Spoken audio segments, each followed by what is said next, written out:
It is not done well, but you are surprised to find it done at all. On Tuesday, August the 2nd, the day of my departure from London having been fixed for the 5th, Dr. Johnson did me the honour to pass a part of the morning with me at my chambers. He said that he always felt an inclination to do nothing. I observed that it was strange to think that the most indolent man in Britain had written the most laborious work, the English Dictionary. I mentioned an imprudent publication, by a certain friend of his, at an early period of life, and asked him if he thought it would hurt him. JOHNSON. 'No, Sir, not much. It may, perhaps, be mentioned at an election.' I had now made good my title to be a privileged man, and was carried by him in the evening to drink tea with Miss Williams, whom, though under the misfortune of having lost her sight, I found to be agreeable in conversation, for she had a variety of literature, and expressed herself well; but her peculiar value was the intimacy in which she had long lived with Johnson, by which she was well acquainted with his habits, and knew how to lead him on to talk. After tea he carried me to what he called his walk, which was a long narrow paved court in the neighbourhood, overshadowed by some trees. There we sauntered a considerable time, and I complained to him that my love of London and of his company was such, that I shrunk almost from the thought of going away, even to travel, which is generally so much desired by young men. He roused me by manly and spirited conversation. He advised me, when settled in any place abroad, to study with an eagerness after knowledge, and to apply to Greek an hour every day; and when I was moving about, to read diligently the great book of mankind. On Wednesday, August the 3rd, we had our last social evening at the Turk's Head coffee house, before my setting out for foreign parts.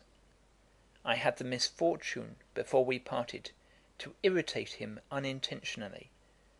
I mentioned to him how common it was in the world to tell absurd stories of him, and to ascribe to him very strange sayings. JOHNSON. 'What did they make me say, Sir?' BOSWELL. 'Why, Sir, as an instance very strange indeed,' laughing heartily as I spoke, 'David Hume told me, you said that you would stand before a battery of cannon to restore the Convocation to its full powers.'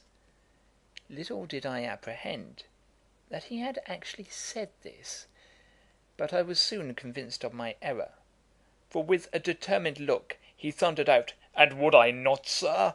Shall the Presbyterian Kirk of Scotland have its General Assembly, and the Church of England be denied its Convocation?' He was walking up and down the room while I told him the anecdote; but when he uttered this explosion of high church zeal, he had come close to my chair, and his eyes flashed with indignation. I bowed to the storm, and diverted the force of it, by leading him to expatiate on the influence which religion derived from maintaining the church with great external respectability. I must not omit to mention that he this year wrote the Life of Ascham, and the dedication to the Earl of Shaftesbury, prefixed to the edition of that writer's English works, published by Mr. Bennet. On Friday, August the 5th, we set out early in the morning in the Harwich stage coach. A fat elderly gentlewoman and a young Dutchman seemed the most inclined among us to conversation. At the inn where we dined, the gentlewoman said that she had done her best to educate her children, and particularly that she had never suffered them to be a moment idle. JOHNSON. 'I wish, Madam, you would educate me too, for I have been an idle fellow all my life.' 'I am sure, Sir,' said she, 'you have not been idle.' JOHNSON. 'Nay, Madam, it is very true; and that gentleman there (pointing to me) has been idle. He was idle at Edinburgh. His father sent him to Glasgow, where he continued to be idle. He then came to London, where he has been very idle, and now he is going to Utrecht, where he will be as idle as ever. I asked him privately how he could expose me so. Johnson. Poh, poh, said he, they knew nothing about you, and will think of it no more. In the afternoon, the gentlewoman talked violently against the Roman Catholics, and of the horrors of the Inquisition. To the utter astonishment of all the passengers but myself, who knew that he could talk upon any side of a question, he defended the Inquisition, and maintained that false doctrine should be checked on its first appearance, that the civil power should unite with the Church in punishing those who dared to attack the established religion, and that such only were punished by the Inquisition. He had in his pocket Pomponius Mela de Situ Orbis, in which he read occasionally, and seemed very intent upon ancient geography. Though by no means niggardly, his attention to what was generally right was so minute, that having observed at one of the stages that I ostentatiously gave a shilling to the coachman, when the custom was for each passenger to give only sixpence, he took me aside and scolded me, saying that what I had done would make the coachman dissatisfied with all the rest of the passengers, who gave him no more than his due. This was a just reprimand, for in whatever way a man may indulge his generosity or his vanity in spending his money, for the sake of others he ought not to raise the price of any article for which there is a constant demand. He talked of Mr. Blacklock's poetry, so far as it was descriptive of visible objects, and observed that, as its author had the misfortune to be blind, we may be absolutely sure that such passages are combinations of what he has remembered of the works of other writers who could see. That foolish fellow Spence has laboured to explain philosophically how Blacklock may have done, by means of his own faculties, what it is impossible he should do. The solution, as I have given it, is plain. Suppose I know a man to be so lame that he is absolutely incapable to move himself, and I find him in a different room from that in which I left him. Shall I puzzle myself with idle conjectures, that perhaps his nerves have, by some unknown change, all at once become effective?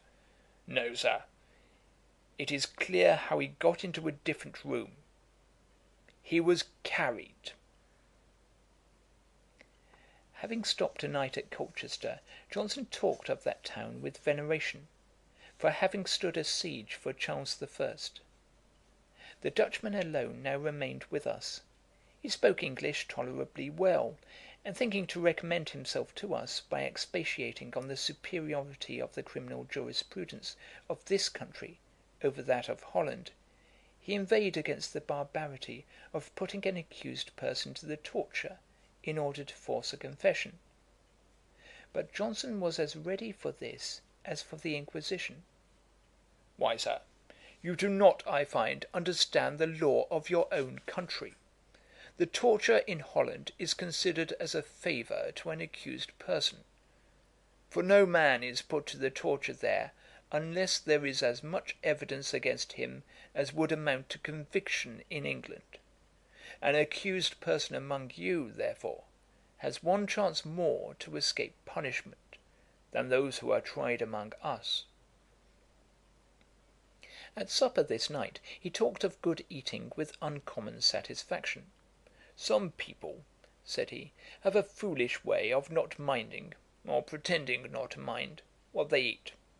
For my part, I mind my belly very studiously, and very carefully, for I look upon it, that he who does not mind his belly will hardly mind anything else.